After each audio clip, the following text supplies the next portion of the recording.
I thought his constant deflection about family matters was just a clumsy boundary created by stress.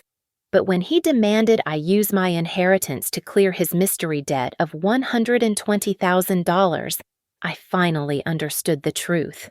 That was not a boundary. It was a trap. The ring on my finger was no longer a promise of our future together. It was just evidence. My name is Sloan Mercer. I am 35 years old, and I view the world through rows and columns. As a data engineer at Nimbus LedgerWorks, my life is built on the principle that if you have enough data points, you can predict the outcome of any system. I do not like surprises. I like verifiable facts. This discipline extends to my finances. When my grandmother's trust fund finally released the first significant portion of my inheritance last month, I did not go shopping. I moved the money into a high-yield savings account and treated it as a load-bearing wall for my future. It was not money for vacations. It was insulation against disaster. My fiancé, Ethan Kincaid, was the variable I could not quite calculate. At 36, he was a sales manager at Redbrook Haulage Group. He was charming, fluid, and possessed the kind of easy charisma that made people want to agree with him before he even finished a sentence. We worked well together because we were different. I provided the structure, and he provided the spontaneity. However, there was a void in his dataset where his family should have been. I had met his parents exactly twice in 2 years. Both occasions took place at generic chain restaurants where the menu was laminated and the lighting was too bright. His mother, Darlene, had a smile that stretched her lips but never warmed her eyes. She looked at me, not like a future daughter-in-law, but like an appraiser looking at a piece of real estate. His father, Ray, was a ghost of a man. He only spoke when directly addressed, and even then, his answers were monosyllabic, as if he were afraid of being charged by the word. Whenever I tried to bridge the gap, Ethan would execute a hard reset on the conversation. If I asked about his childhood, he would check his phone. If I asked why we never went to their house, he would sigh and tell me I was overthinking things. "Babe, why does it matter we're building our own life?" he would say, his voice taking on a defensive edge. "You analyze everything to death. Can't we just be us?" I told myself this was normal. Everyone has trauma. Everyone has boundaries.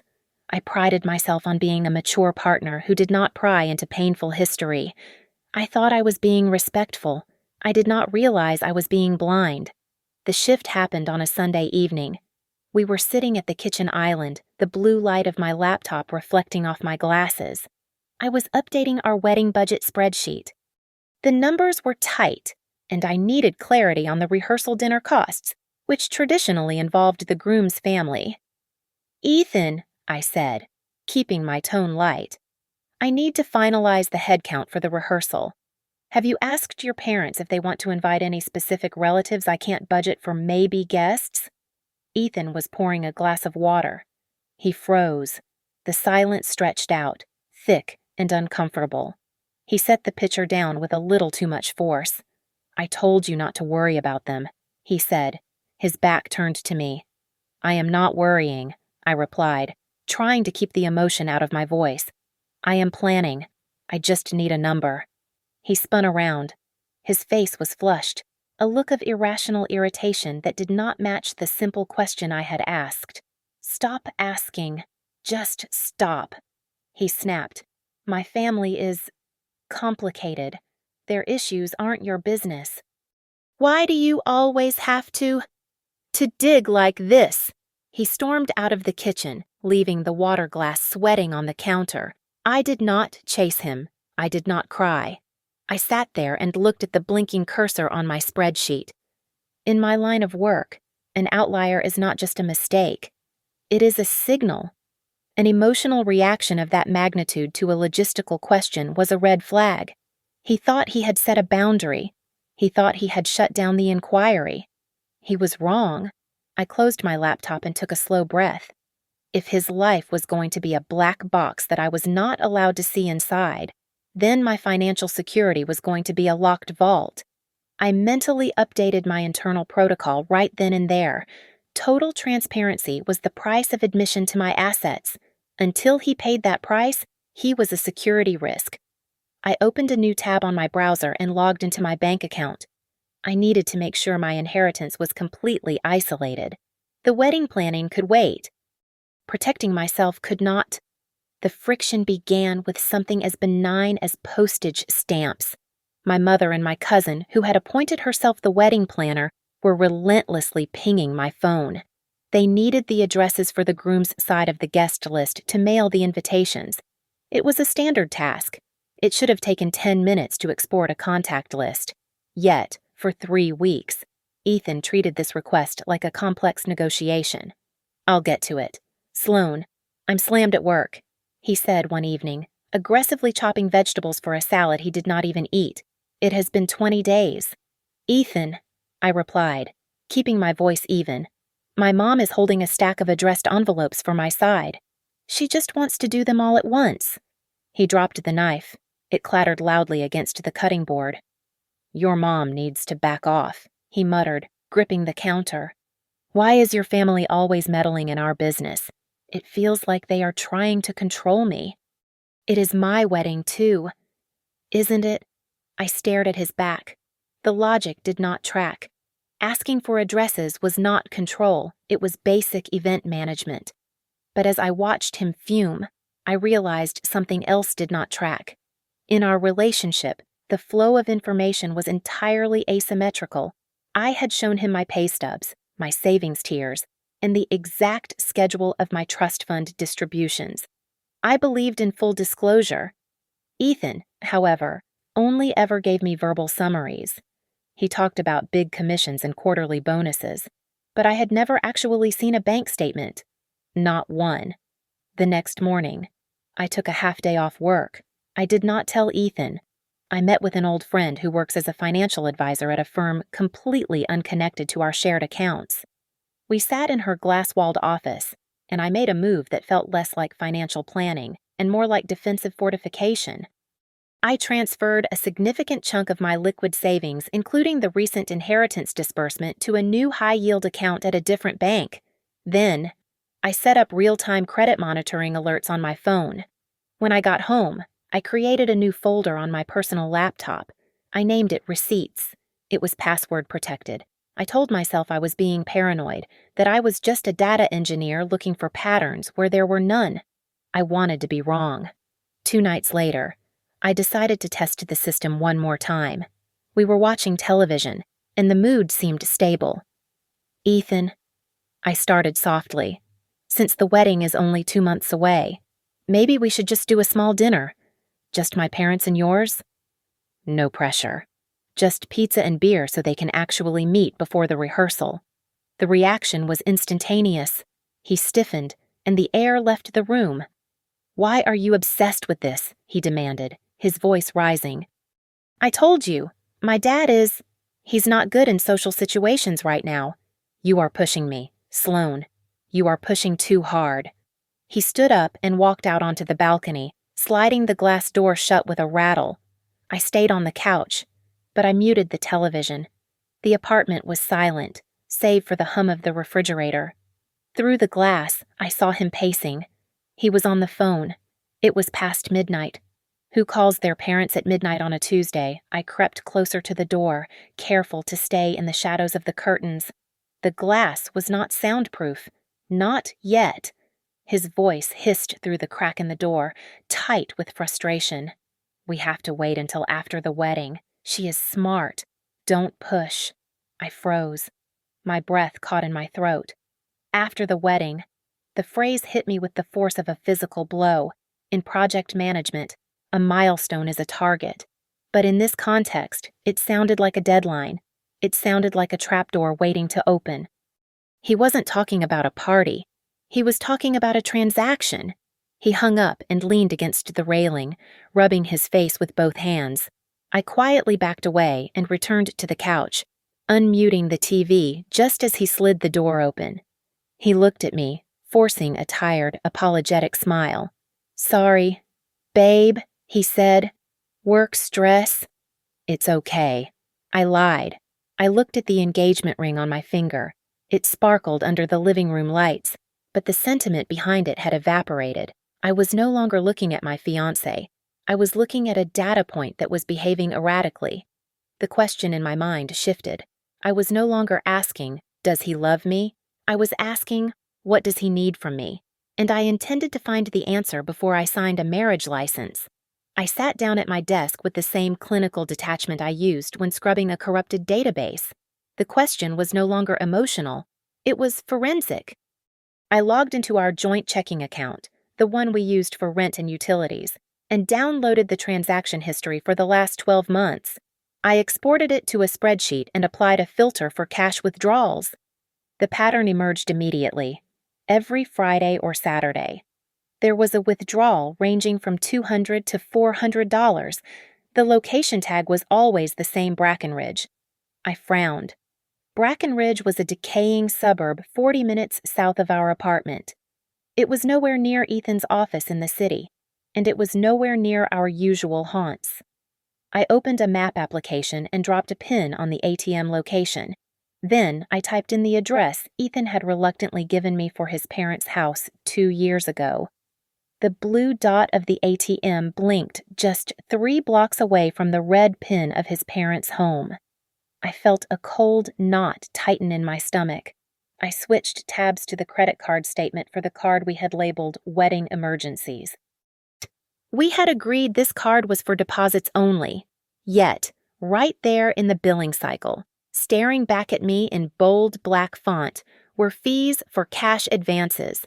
Cash advances are the desperation moves of the financially drowning. The interest rates are predatory.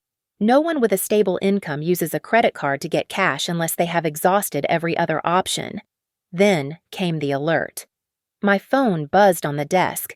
It was a notification from my credit monitoring service. New hard inquiry detected. I clicked it. A lender I did not recognize had pulled my credit report for a personal loan application. The requested amount was split across 3 different applications, but the total sum hovered dangerously close to $120,000, and under application type, it listed joint co-signer. I did not scream. I did not throw the phone. I picked it up and dialed the customer service number on the back of my primary credit card. My voice was steady when the representative answered. "I am looking at my recent activity," I said, typing furiously on my other screen to change my passwords. "I see a note about a recent security flag regarding an authorized user request. Can you clarify that?" The representative paused, the sound of keyboard clacking audible on the line. "Yes, Ms. Mercer, we received a request 4 days ago to add a secondary user to your Platinum account. A. Darlene Kincaid. The request was denied because the caller could not verify your mother's maiden name. I see," I said. The room felt suddenly very cold. "Thank you. Please freeze that card immediately and issue a new number, and put a verbal password on the account. No changes without it. Of course. Is everything okay, ma'am? Everything is clear," I replied. I hung up. I spent the next hour locking down my digital life. I froze my credit with all 3 bureaus. I changed every password to a randomized string of alphanumeric characters. I took screenshots of the withdrawal map, the cash advance fees, and the hard inquiry notifications. I saved them all into the receipts folder, organizing them by date and time. I called my friend, a civil litigation lawyer, and told her everything. Sloan. "Listen to me," she said, her voice sharp and serious. "Do not confront him yet. Do not scream. If you scream, he will gaslight you. He will make it about your lack of trust. You need to stop thinking of this as a relationship problem. This is a fraud problem. He is trying to leverage my credit score to pay off something," I said. $120,000. "That is not a mistake. It is an ecosystem," she corrected me. "You are the host. They are the parasites. Don't argue with emotion. Build a file." I looked at the wall of data on my screen. I finally understood the nature of the mystery debt. Ethan wasn't ashamed of his family's poverty. He wasn't trying to hide a gambling addiction or a secret child. He was part of a system that was actively trying to graft itself onto my financial identity. The after the wedding comment was not about emotional readiness. It was about legal access. I knew what I had to do next. I needed a test that would strip away the charm and leave only the intent. I am going to draft a prenup, I told my friend. And I am going to ask for full financial disclosure as a prerequisite for signing. Be careful. Sloan. She warned, when you corner a rat, it bites. But when you corner a grifter, they play the victim. Let him play, I said, closing the laptop. I have the logs. I printed the prenuptial agreement on heavy bond paper and placed it squarely in the center of the kitchen island. It was not a hostile document. It was a standard contract, drafted to protect premarital assets and ensure that any debt incurred before the wedding remained the sole responsibility of the debtor. It was the legal equivalent of a firewall. Ethan walked in at 6 o'clock, loosening his tie. He saw the papers immediately. His smile, usually so quick to appear, vanished. He picked up the document, read the title, and then dropped it as if it were coated in poison. "What is this?" he asked, his voice low and dangerous. "It is a draft," I said, keeping my hands folded on the counter. "It outlines our separate assets and debts. Since we are getting married, we need full transparency. I have listed everything I own. I need you to fill in your side." He didn't pick it up again. He didn't ask about the clauses regarding alimony or asset division. Instead, his face turned a dark, blotchy red. "You think I am a gold digger," he spat out. "That is what this is, isn't it? You get a little bit of money from your grandma, and suddenly you think I am, what? Trying to rob you. I am not accusing you of anything." "Ethan," I replied, my voice steady, "you told me you wanted strict boundaries between your family and me. I am respecting that. If your financial life is private, then my inheritance remains private. Without data, I cannot authorize a merger." "Stop talking like a damn robot," he shouted, slamming his hand on the counter. "This isn't a merger. Sloan, it's a marriage. You are so cold. God, you are so calculating. Do you have any idea how insulting this is? To throw this in my face 3 weeks before the wedding, I watched him carefully. In negotiations, when someone attacks your tone rather than your argument, it is usually because they cannot win on the facts. Ethan was not arguing against the separation of debt. He was arguing against the exposure of it. He was deflecting, trying to make me feel small so I would retract the demand. "It is a requirement. Ethan," I said, "I will not sign a marriage license without a signed prenup and full disclosure of all open credit lines." He stared at me, his chest heaving. For a second, I thought he might cry, or perhaps hit something. Instead, he laughed a harsh, incredulous sound. "Unbelievable." He muttered, "I can't do this tonight. I can't be around someone who treats me like a criminal." He marched into the bedroom. I heard the zipper of his gym bag. Minutes later, he stormed back out, throwing his keys into his pocket.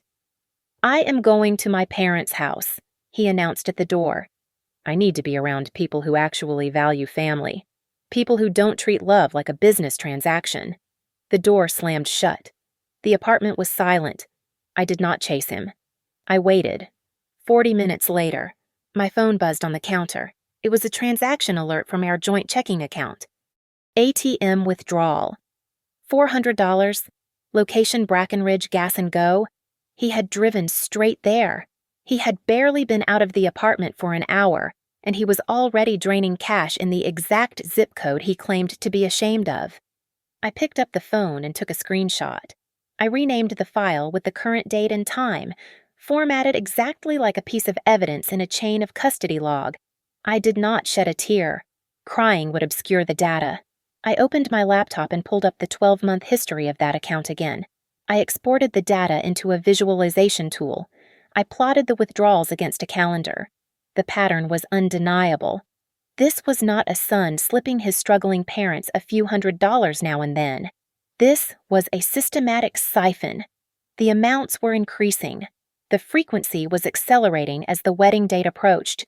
The graph looked like a viral infection curve. It was not just helping out, it was a dependency.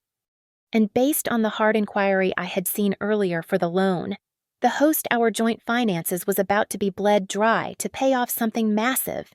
It is not a family crisis, I whispered to the empty room. It is a payroll. The next morning, the abstract data turned into concrete reality. My cousin's new colleague, who happened to grow up in Brackenridge, recognized the name Kincaid immediately. He didn't know Ethan, but he knew the reputation.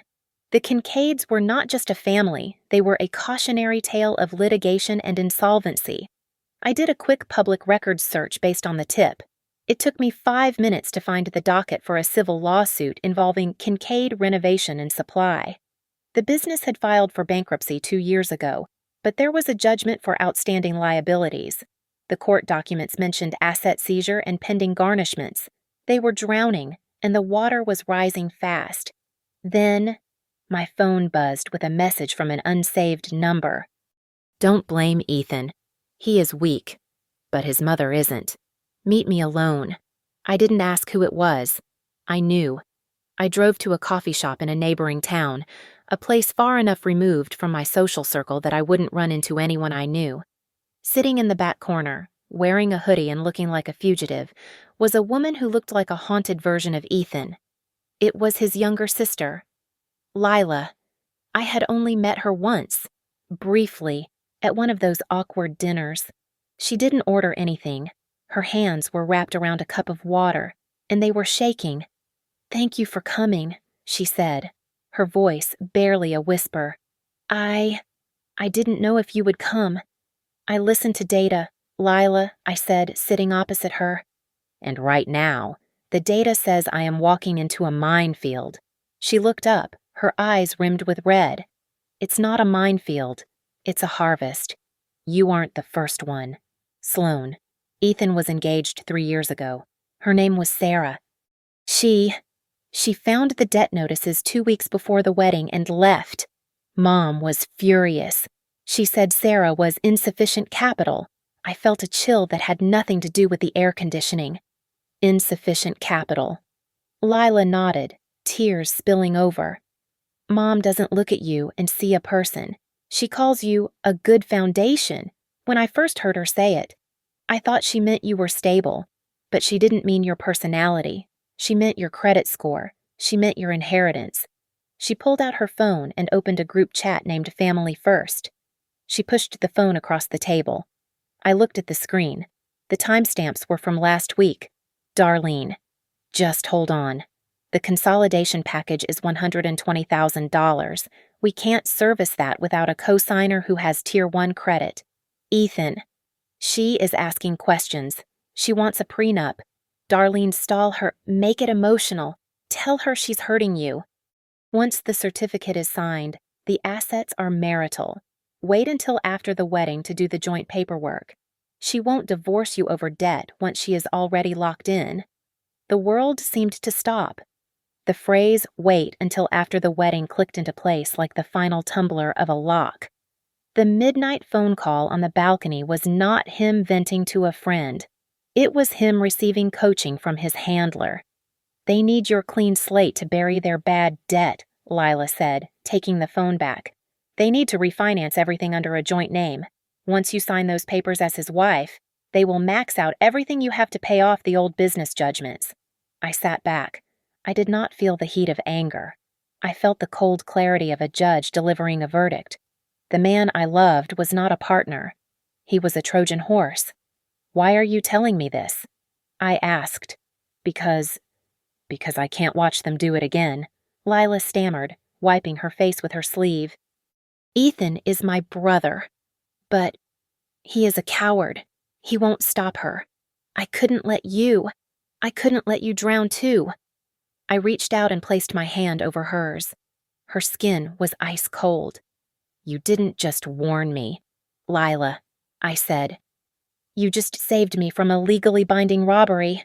I did not go to Maris Calder for comfort. I went to her for demolition.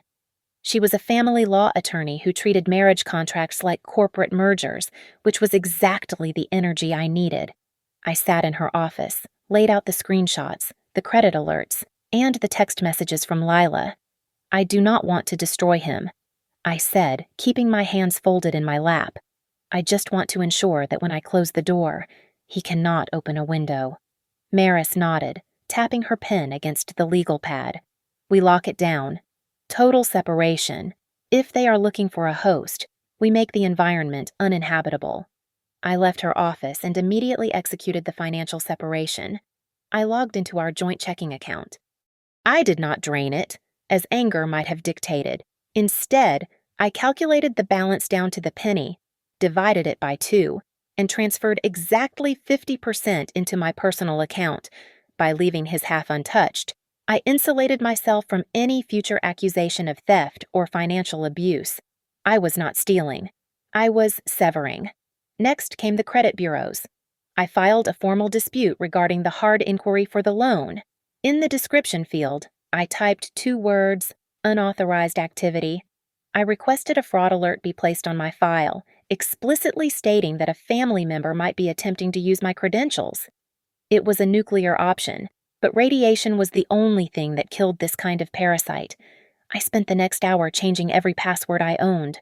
I enabled 2-factor authentication on everything from my email to my retirement accounts.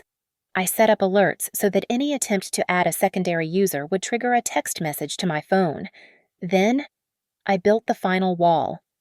With Maris's help, I moved the entirety of my inheritance into a newly formed limited liability company called Renfield Holdings.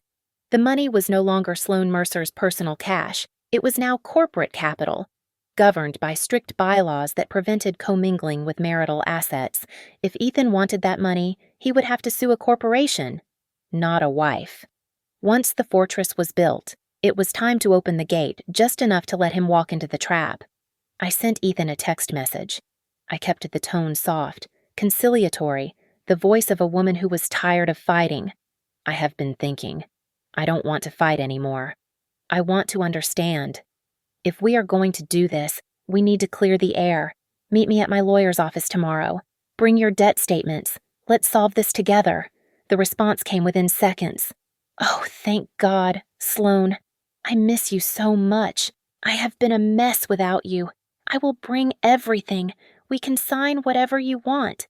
I just want us back." The speed of his reply confirmed everything. He wasn't relieved because he missed me. He was relieved because he was on a deadline. He thought I was finally capitulating. I decided to give him one last rope to hang himself with. I created a new savings account online. I titled it Home and Wedding Fund and deposited a sum that looked substantial enough to solve all his problems. Then, I made a calculated error. I logged into a shared cloud document that we used for wedding planning, a document I knew he still had access to, and uploaded a blurry photo of a budget plan. In the corner of the photo, visible but seemingly accidental, was the bank name and the last 4 digits of the new account number. I set up a specific alert for that account. I did not want to stop him from trying to access it. I wanted a log of the attempt. I sat back and watched the screen, waiting for the ping that would prove once and for all that his love was just a cover for his larceny. The notifications started rolling in at 11:14 at night. I was sitting in the dark, the glow of my monitor illuminating my face like a ghost story. The subject line on the first email was simple, "Unsuccessful login attempt." Whoever was on the other end was persistent. They tried 3 times in rapid succession. When brute force failed, they switched tactics. At 11:20, the system flagged a password reset request. My heart hammered against my ribs, not from fear, but from the thrill of validation. To reset the password, they needed to answer the security question. What is the name of the street you lived on in 3rd grade? It was an obscure detail. I had never posted it on social media. I had only ever told Ethan during a late-night drive when we were first dating. The screen refreshed. Security question answered correctly. A cold smile touched my lips. They had the answer. That meant Ethan was either sitting at the keyboard or he had fed the data to his mother. But they had forgotten the final gatekeeper.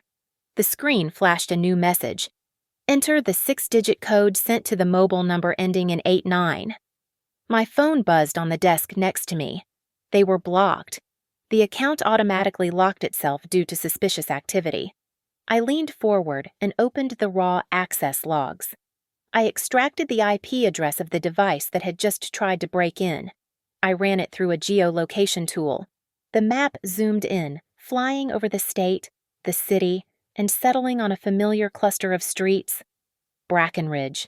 It was the same zip code as the ATM withdrawals. It was the same ISP provider that serviced the Kincaid household. Got you. I whispered to the empty room. I spent the next hour turning these digital footprints into physical evidence. I took screenshots of the failed logins, the timestamps, the IP geolocation, and the 2-factor authentication text on my phone. I saved them as PDFs. I printed 2 copies of everything. The stack of paper felt heavy in my hand. It was no longer just a suspicion. It was now a chain of evidence with a timeline attached. I did not sleep. There was no point. I lay in bed and stared at the ceiling, feeling a strange sense of calm. I was not wondering if he was guilty anymore. I knew. The person trying to hack into my savings was not a stranger. It was Darlene, or Ray, or Ethan himself. It did not matter who physically pressed the keys. They were a collective entity now. At 7 in the morning, I showered and dressed in a slate gray suit. It was armor.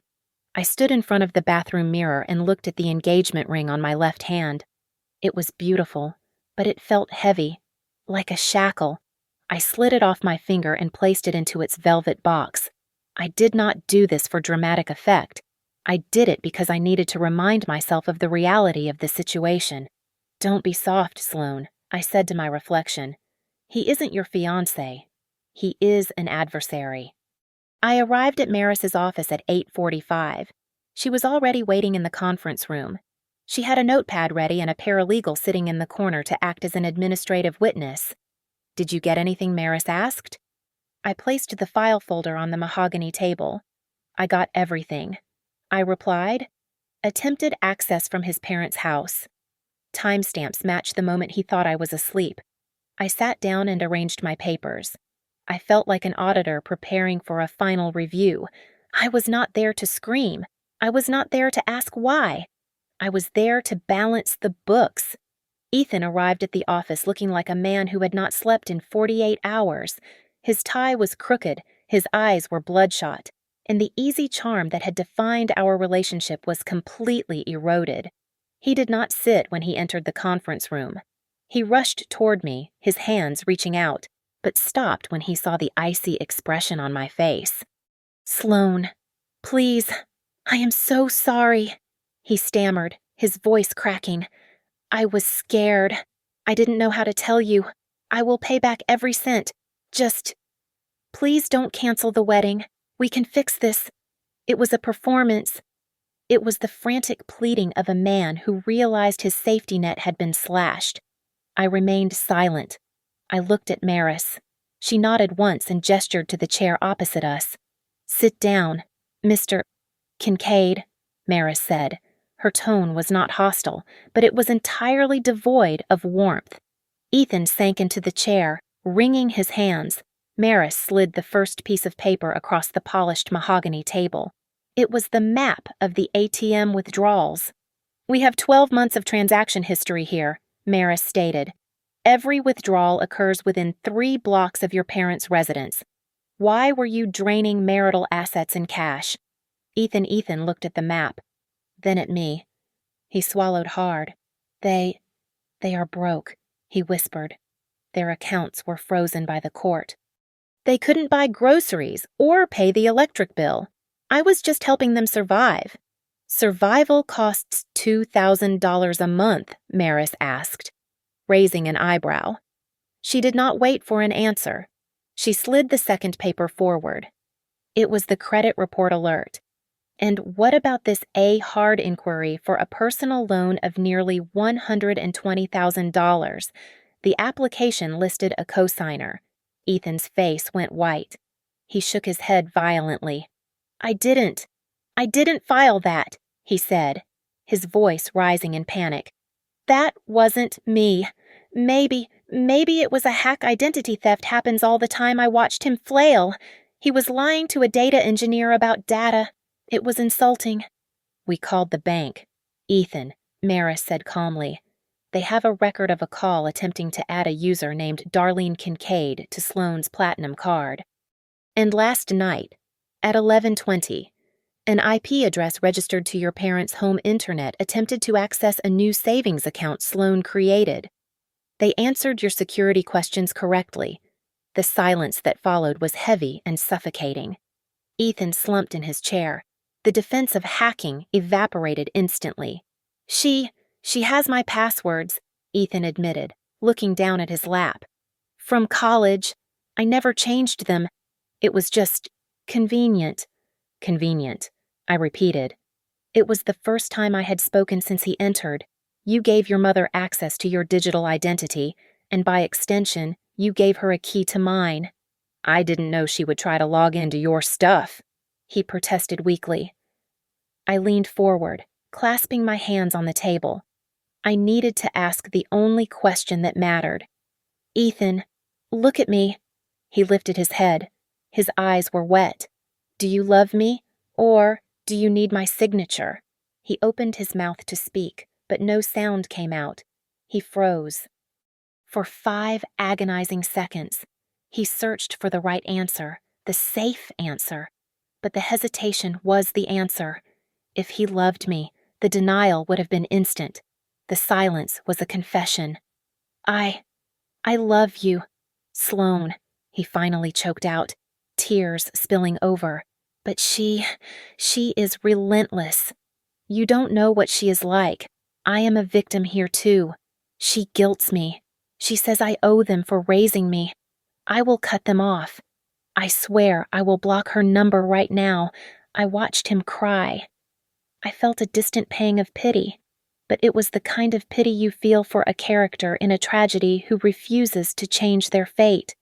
He was promising to cut the cord now, but only because he had been caught. He had never once stood up for me when it mattered. You are only offering to stop because I have the evidence, I said, my voice flat. If I hadn't caught the login attempt, you would be signing those loan papers right now. If transparency is a minimum requirement that you cannot meet before the wedding, then you certainly won't meet it after the marriage. I stood up. The meeting was over. The audit was complete. Sloane. Where are you going? He asked, panic rising in his voice again. I am going to finish this, I said. I am going to speak to the architect. If I leave now, you will go back to your mother and spin a story about how I am crazy or controlling. I am not going to let you distort the data.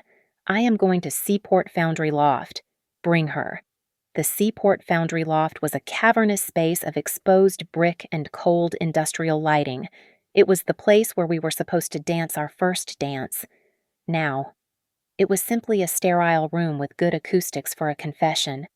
I had Maris and a paralegal sitting at a small table near the windows. I stood in the center of the room. I had told Ethan to meet me here to finalize a plan to save the wedding. It was the only bait he would take. Ethan walked in through the heavy metal doors. He looked hopeful, clutching a bouquet of flowers that looked pathetic against the vastness of the room. But he stopped dead when he saw the third person in the room. Darlene was already seated in one of the sample chairs I had arranged. She looked comfortable. She looked like she owned the building. She had arrived 10 minutes early, bypassing the security guard by claiming to be the mother of the bride. Her presence was the final variable I needed to confirm. She did not look like a woman who was sorry. She looked like a woman who was waiting to negotiate a hostage release.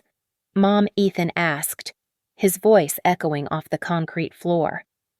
What are you doing here? I am here to make sure you don't let her walk all over you, Darlene said, crossing her arms. If we are talking about finances, the family needs to be present. I did not offer them water. I did not offer them a seat. I walked over to Darlene and placed the printed log of the login attempts directly in front of her. 11:20 last night, I said, my voice cutting through the air. An IP address registered to your home in Brackenridge attempted to access my private capital. You answered the security question correctly. You only failed because I had the phone. Darlene glanced at the paper and then waved it away as if it were a meaningless flyer. So what, she scoffed. I just wanted to see if the money was real. You talk a big game, Sloan, but we don't know if you actually have the funds. That is unauthorized access to a federally insured bank account. Maris spoke up from the corner, her pen scratching loudly on her notepad. Darlene's eyes narrowed. She turned her glare on me. Oh, stop with the legal threats. It is ridiculous. You are marrying my son. In the eyes of God and the state, what is yours is his. It is all one pot. Whether we use the money today or next month, it makes no difference. It makes a difference to me. I said, what is the rush? Darlene, why did you need access last night? Because the judgment is coming down next week, she shouted, her composure cracking under the pressure. We need to pay off the $120,000 before the court seizes the house. We pay it now. And then, after the wedding, we consolidate the paperwork under your name. It is just a bridge loan. Why are you being so selfish? The room went dead silent. Ethan stood frozen near the door. His face was gray. The secret was out. It was not a vague family trouble. It was a specific, calculated timeline. They needed $120,000 immediately to stop a seizure, and they planned to stick me with the debt after the marriage certificate made me legally vulnerable. Let the record show, Maris said, her voice cool and professional, that Ms. Kincaid has admitted to a conspiracy to misappropriate funds to satisfy a pre-existing judgment. Darlene stood up, her chair scraping violently against the floor. You little, she started, her finger shaking as she pointed at me. You have no idea what it means to be a family. We sacrifice for each other. Ethan would do it for me. You are just a cold-hearted bitch who cares more about her bank account than people I looked at Ethan. He was the man I had planned to spend my life with. He was standing there, watching his mother scream at me, watching her admit to a plan to defraud me, and he said absolutely nothing. He did not step between us. He did not tell her to stop. He just looked down at his shoes. His silence was not an accident. It was a choice. He was not a victim of his mother's scheming. He was a willing participant who was just upset that the scheme had failed. I am done, I said. I did not shout. I did not cry. I felt a weight lift off my chest, lighter than air. I turned to Maris. You have everything you need. We have enough for a restraining order and a fraud investigation, Maris confirmed. Darlene was still yelling about filial piety and how I would never find a husband with my attitude. I walked past her. I walked toward Ethan. He looked up, his eyes wide with panic. Sloan, wait, she didn't mean it, he whispered. She meant every word. Ethan, I said, and by saying nothing, so did you. I reached into my bag and pulled out the velvet box. The movement was slow and deliberate. I placed it on the metal table and slid it across the surface until it stopped inches from Ethan's hand. The sound of the box scraping against the table was the only noise in the vast, empty room.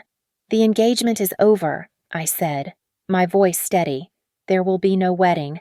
There will be no merger. Ethan stared at the box as if it were a bomb.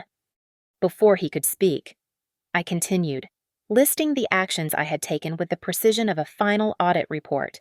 I have closed the joint checking account. I have placed a security freeze on my credit reports with all 3 bureaus. I have filed a formal dispute regarding the hard inquiry for the loan. Every password has been changed. Any further attempt to add a secondary user to my accounts will be flagged immediately as criminal fraud. Maris stepped forward. She placed a thick manila envelope on the table next to the ring. This is a formal cease and desist, Maris stated, her tone professional and lethal. It outlines the legal consequences of identity theft, wire fraud, and unauthorized access to a federally insured bank account. If you or your mother attempt to contact Ms. Mercer or access her digital assets again, we will file a police report and press charges for identity fraud." Ethan looked up, his face crumbling. He reached out, trying to grab my hand, but I took a step back. "Sloan, please, don't do this," he begged, tears streaming down his face. "I will fix it. I will leave her. I will cut them off completely. I promise. Just give me a chance to make it right." I looked at him, searching for the man I thought I loved, but all I saw was a desperate debtor losing his guarantor. "Why?" I asked softly. "Why are you only offering to fix it now that I have the evidence? You watched her scream at me. You watched her admit to the plan. You didn't say a word until you realized the money was gone. You weren't going to save me, Ethan. You were just waiting for the check to clear." Darlene slammed her hand on the table, her face turning a violent shade of purple. "You selfish girl," she screamed. "That inheritance is family money. It belongs to the future of this family. You have a duty to help us." I turned to her and delivered the final blow, the one data point they had not calculated. "There is no family money," I revealed. "My inheritance was transferred into a limited liability company and an irrevocable trust 3 days ago. It is legally walled off. Even if I married Ethan right now, the assets are not marital property. There is no community pot for you to dip into. The well is dry." "Darlene." Ethan collapsed back into his chair. The air went out of him. The realization washed over his face. The plan to wait until after the wedding to file the joint paperwork was dead because the target asset was no longer accessible. He wasn't crying because he was losing a wife. He was crying because the bailout had failed. The truth was laid bare in the harsh industrial light. He had not been tricked. He had agreed to be silent in exchange for a clean slate. I handed the printed logs of the login attempts and Darlene's admission of intent to Maris. "File these with the fraud department," I instructed. "Close the case." I looked at Ethan one last time. He was still staring at the ring box, a man defeated by his own cowardice. "I don't hate you, Ethan," I said, "but I am not a life raft for a family that is trying to drown me." I turned around and walked toward the heavy metal doors. I did not look back. I pushed the doors open and stepped out onto the street. The wind coming off the harbor was biting and cold, but for the first time in months, I could breathe. The silence around me wasn't a weapon used to hide secrets anymore. It was freedom. The mystery of the $120,000 debt was solved. It was never a mistake. It was a price tag they had tried to pin on my future, and I had refused to pay it. Thank you so much for listening to my story. I would love to hear your thoughts in the comments below. Where are you tuning in from? And do you think I was too harsh, or did I do the right thing? Please don't forget to subscribe to the Lily Revenge Stories channel, like this video, and hit the hype button to help this story reach more people who might need to hear it.